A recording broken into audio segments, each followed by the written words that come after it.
In part one, we went over the basics of AM modulation, and we introduced a very simple style of a AM broadcaster using the pentagrid converter, the second control grid specifically of the pentagrid converter as the modulation grid. And we're going to do a little bit more with this topology, changing it up from a standard Hartley to an electron coupled Hartley in this video. And we're going to get a little more power out of it and a little more stability by changing the topology. Just a few more parts, and then to finish it off, I'm going to try a little bit more sophisticated transmitter. This one is based on common cathode style of modulation, and I think you'll find this an interesting topology, and we'll go over that. It's crystal controlled as well. And for you guys that are trying to maximize your range at all costs, looking for your best legal range, I'm going to introduce a couple of instruments. First of all, I'm taking our crystal set, giving it a little whip antenna, putting a meter on it, and I'm calling it a field strength meter, specifically a tunable field strength meter. And probably the most important instrument to maximizing your range and improving your antenna on these Part 15 AM broadcast systems is this instrument. It's the RF milliamp meter, so we introduce that item. Welcome to Part 2 of the AM broadcaster. So I always keep going back to my childhood and electrical shop in high school.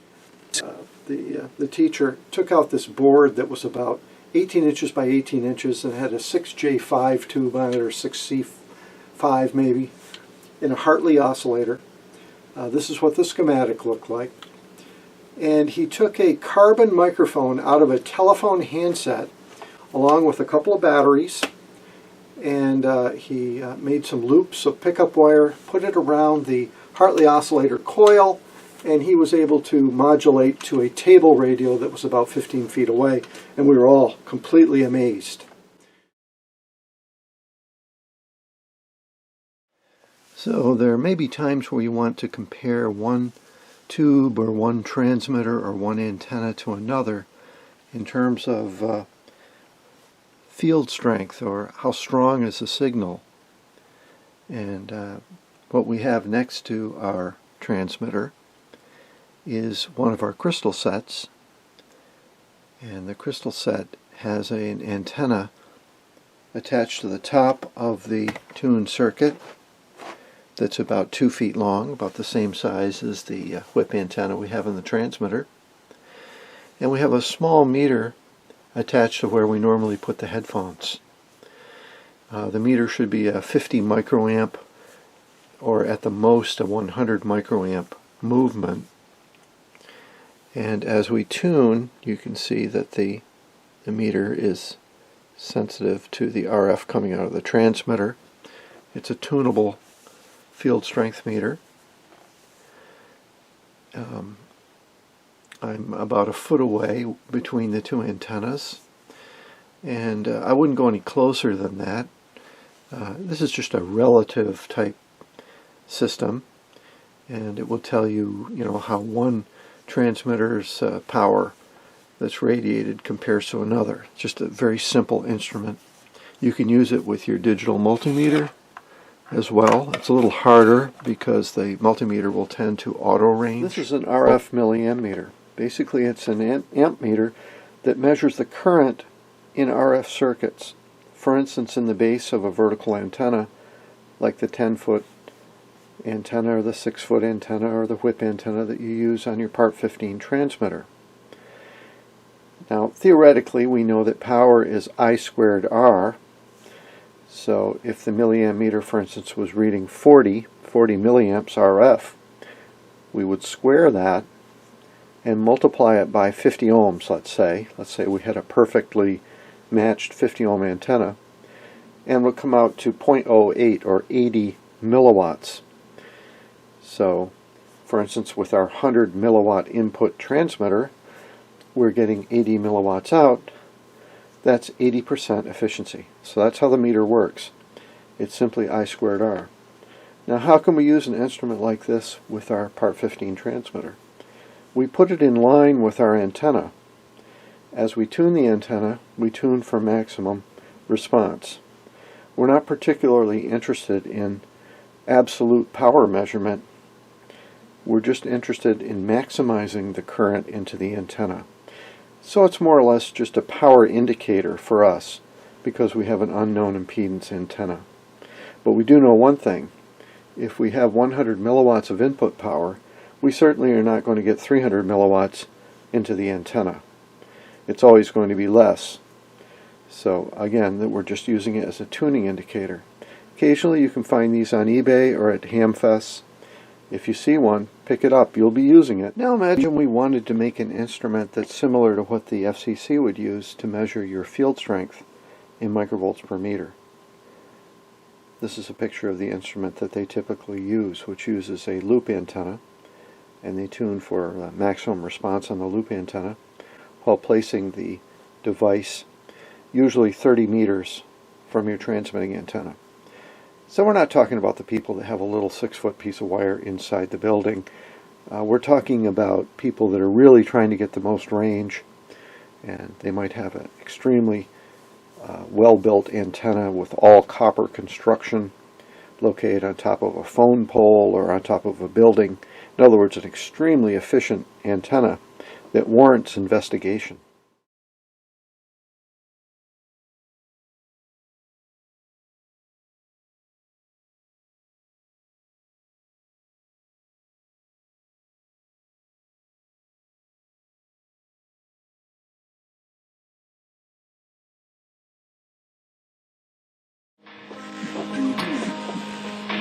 So I think we've gone as far as we can with this little transmitter without adding another audio stage to it.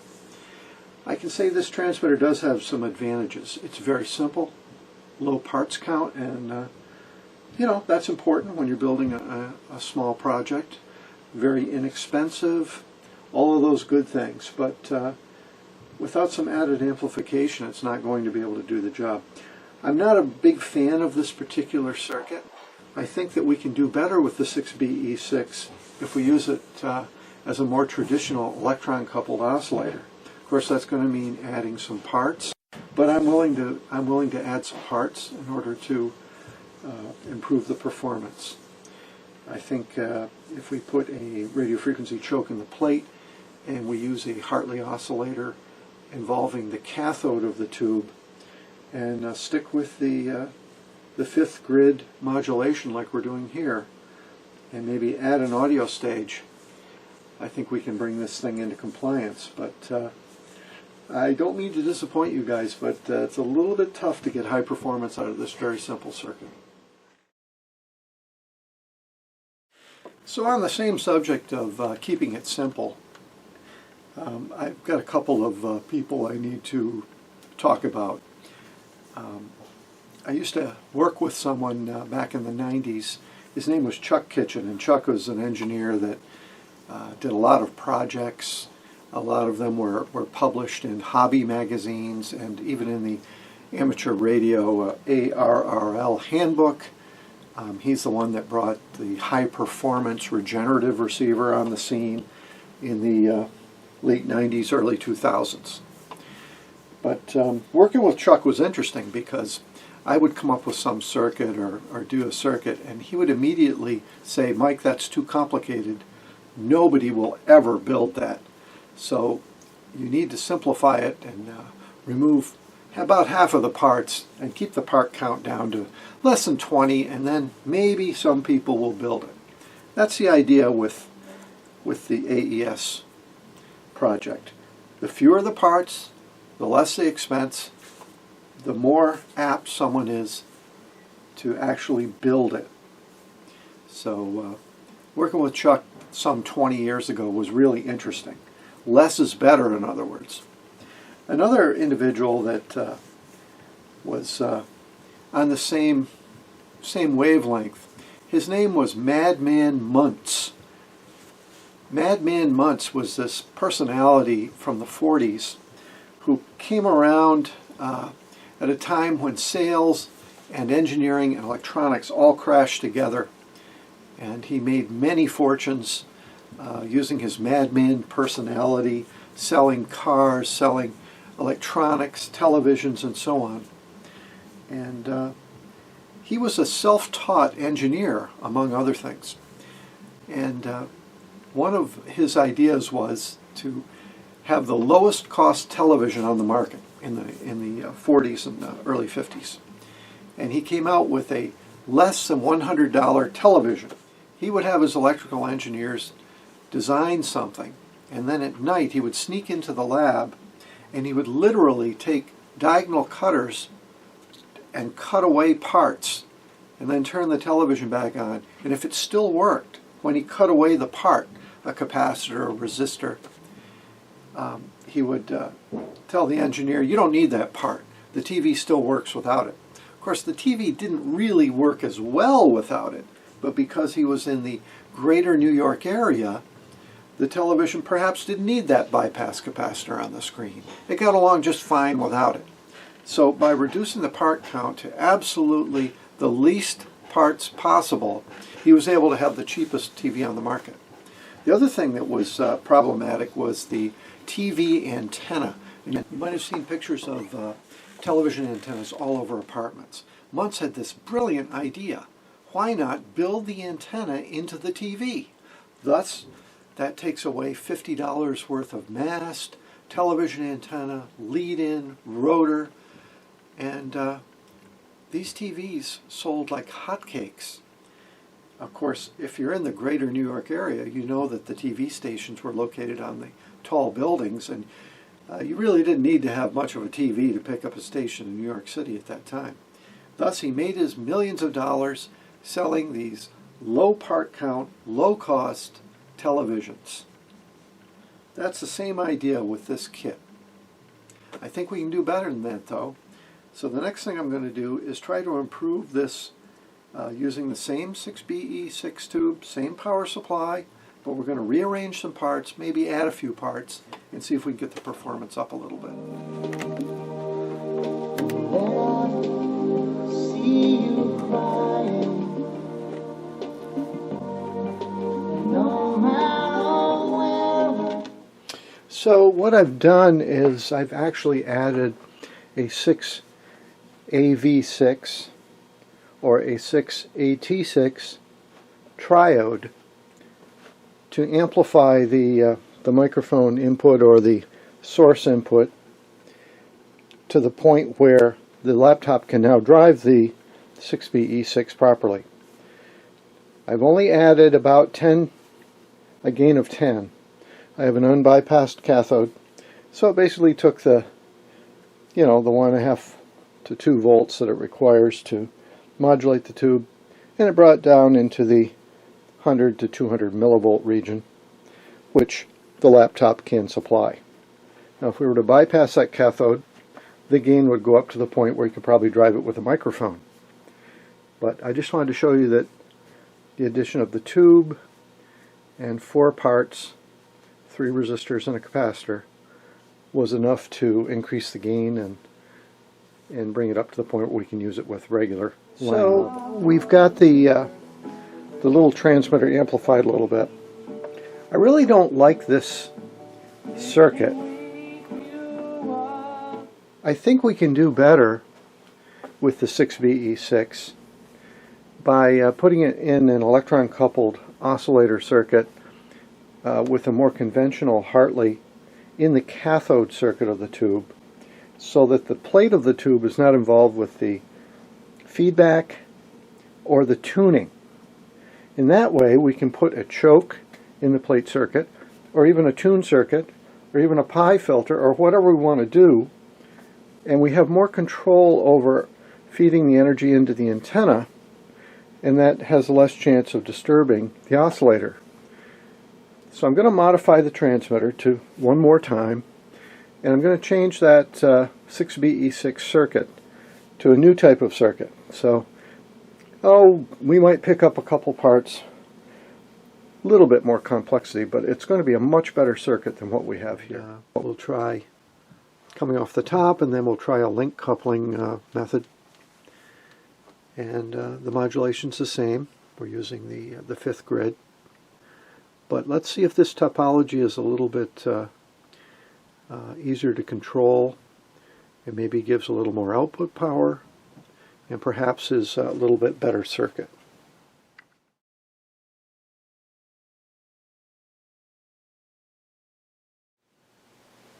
We have a new schematic here where we're using the cathode Hartley electron coupled into a standard 2.5 millihenry choke. And we're looking at the field strength at 1 foot, and it's just about double what we were getting with the other topology. So really haven't done much here. We've just rearranged the circuit and added the choke, which is a high impedance in the broadcast band.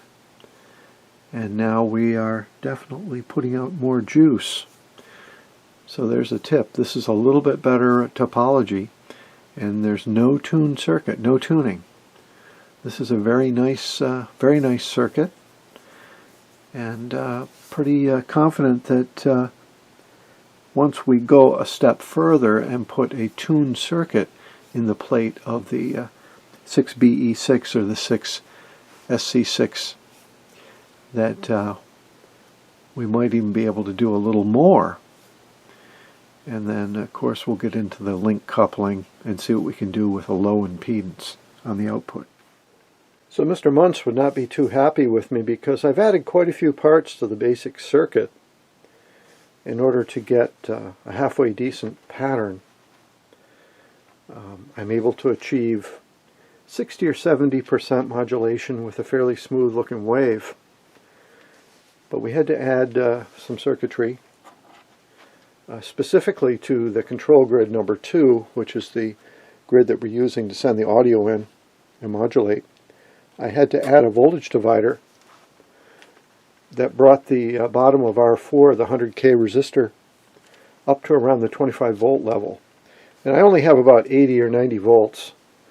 So if we were running this at the full 140 or 150 volt level that you would get out of proper transformers, maybe you wouldn't need to do this. But I think it's a good addition. It allows you to do some work with the waveform, with the potentiometer. I'm using fixed resistors because I found the sweet spot for this one, but the 100K potentiometer on that voltage divider would allow you to adjust the waveform. So the other addition is we've got some bias on the cathode of the Hartley oscillator, and I think that's helping with this audio situation. After all, this is kind of a combination RF and audio circuit all in one tube. So we also have our link coupled output now, and I've got a load on there consisting of a 100 puff capacitor and a 20 ohm resistor. That represents my antenna, and I've peaked the output coil into that. We'll get into matching into the antenna, but I just wanted to show you that it was possible to get this circuit to work at least to the 60 or 70% modulation level. When we begin to overmodulate,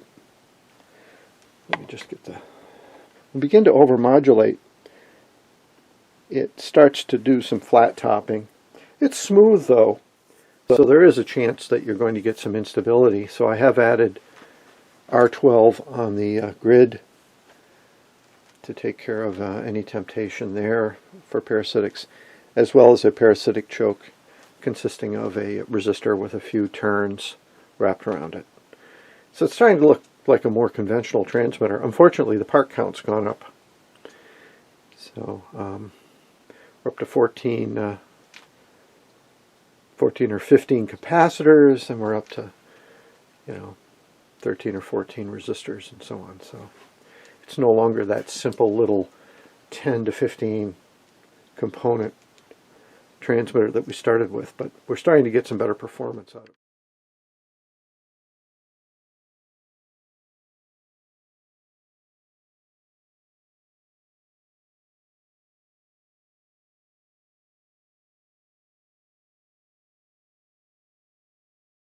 So I wised up and I'm using external triggering now. The scope is a lot happier, but we now have a wire attached to the antenna terminal for the link output.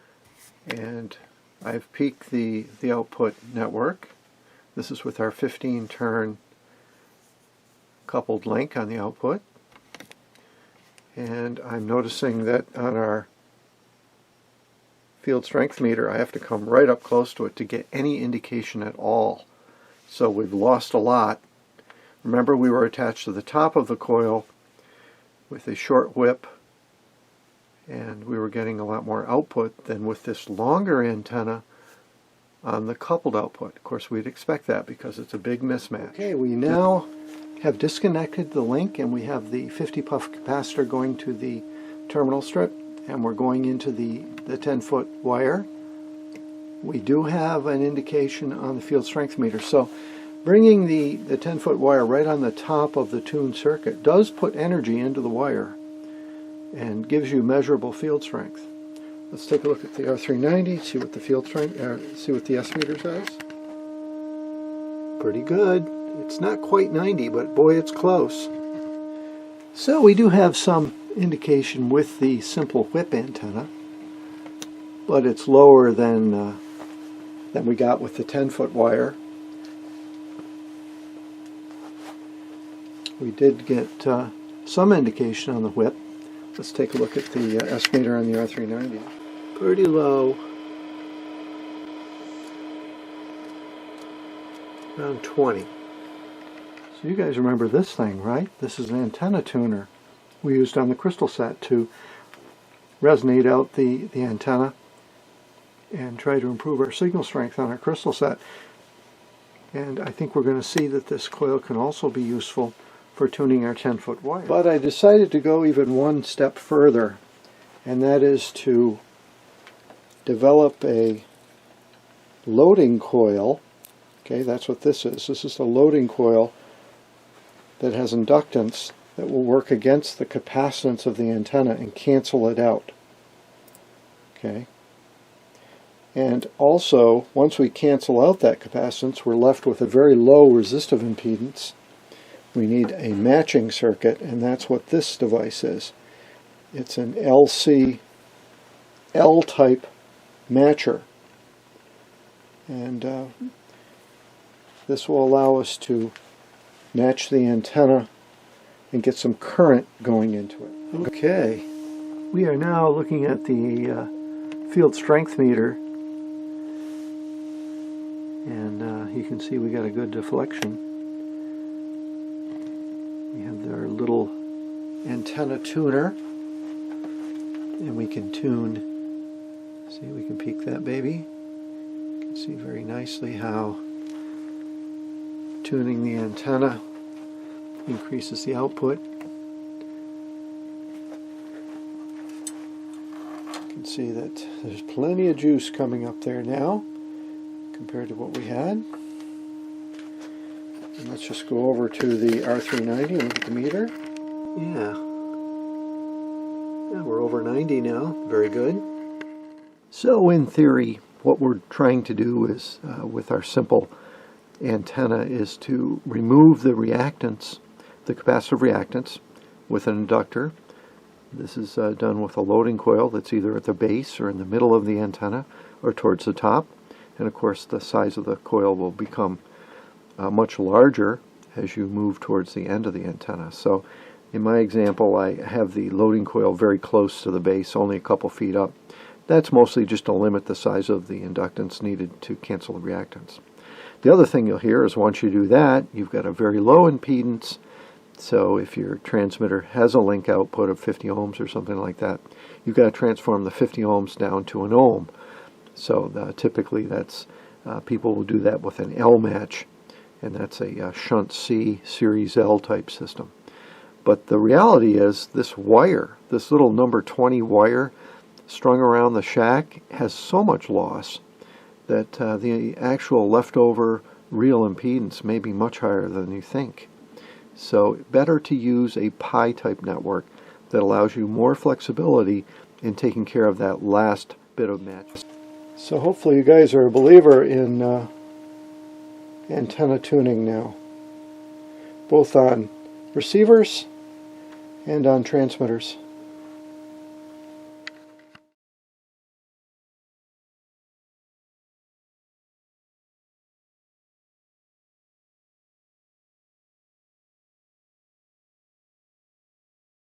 So there's probably 20 different circuits that we could look into as a follow-on transmitter, and a lot of these have been covered in other ways. I thought I would try something a little bit different for this last part of the video. And it's a transmitter that uses crystal control. It's a Pierce oscillator to the left, you can see. So the Pierce oscillator is feeding a cathode follower stage. The current of the cathode follower is coupled over to another stage, which is essentially a grounded grid stage, and that feeds the tank, and that's how we get the RF out. So it's a cathode coupled amplifier. Now on the bottom of that cathode coupled amplifier we have a third triode section that's acting as a current modulator. So this is efficiency modulation. And it's also a mixer topology called a single balanced mixer. Basically we're taking the RF from the Pierce oscillator and mixing it with the audio from the audio amplifier via that 12AX7 dual amplifier to the left. Now on the output we're detecting the RF envelope with a little detector, and we're sending that back into the cathode of the driver stage just before the modulator. And that's negative feedback. So basically that feedback path helps to linearize and smooth out the envelope a little bit. So we've got a little bit of RF feedback, and makes kind of a clever little transmitter. I was able to easily achieve 100% modulation with this. In fact, it's fairly easy to overmodulate this transmitter. So one more little tidbit. Here's a crystal controlled Hartley electron coupled version, just so you've got this. This is another variation. Getting crystals for the broadcast band is very difficult unless you're on certain frequencies where they manufacture crystals, like 1 megahertz, very common. Sometimes you can find 1.65 megahertz. So I'm injecting directly into the modulator here, and the 12AX7 microphone amplifier is out of the picture right now. Just want to see what the sensitivity is of just the modulator stage, and it's coming out to around 700 millivolts, 600 millivolts, line level type, to get to this kind of modulation. It's fairly easy to overmodulate. Looks pretty good. So with the excess gain that we get from the 12AX7, I believe we can put in a automatic feedback. We can detect a little bit of the RF envelope, feed it back as negative feedback into the cathode of the second stage, and we might even be able to get a little more cleanup of distortion and leveling of the audio. So a more hi-fi type of modulation. So that's the next experiment. So the little wireless broadcaster is functional enough that we can begin to play with it a little bit. I still have more work to do on it, but I'm ready to start the video. And right now I have it plugged into a laptop that's playing a song. So if we go over here to the radio, hopefully you guys can see this old Tombstone radio.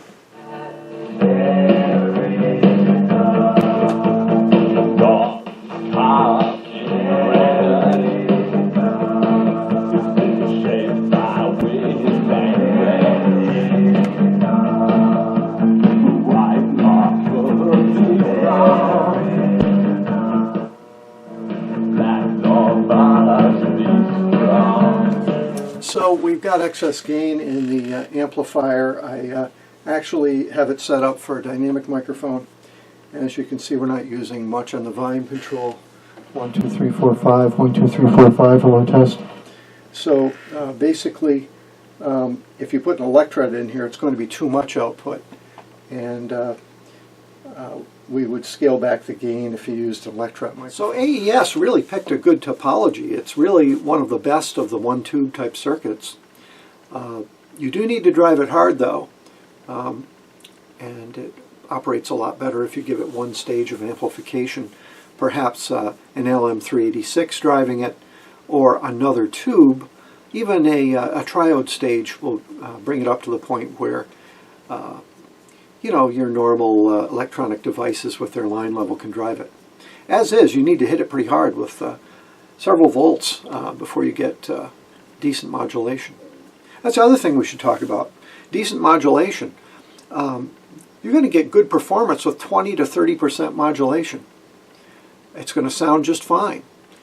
Of course, we're striving for 100% modulation, but a lot of these circuits simply aren't capable of that without a lot of distortion. But if you back them off to 30, 40% modulation, they sound just fine. So that's the other thing. You just got to turn the volume up a little bit on the receiver. Sometimes with my videos, I tend to come off a little strong that, you know, you just do this, you do that, and suddenly the circuit works. Well, I can tell you that even the simplest circuit, crystal set, a simple one-tube oscillator, when you're a beginner and you're just starting, or even when you're experienced, you can forget something, you can put something in backwards, you can miss a connection, you can miswire something or read something out of the data book wrong, get the wrong pin on the tube, for instance. It's so easy to make a mistake. So I don't mean to come off like that. Every one of these circuits is challenging, especially to someone that's just starting out.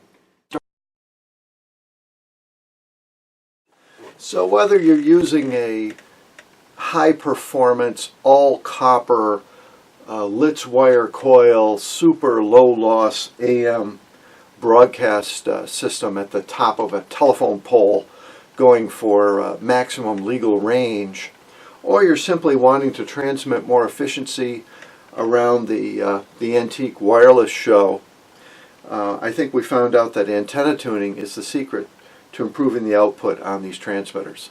Hope you enjoyed this little series on AM Part 15 broadcasters.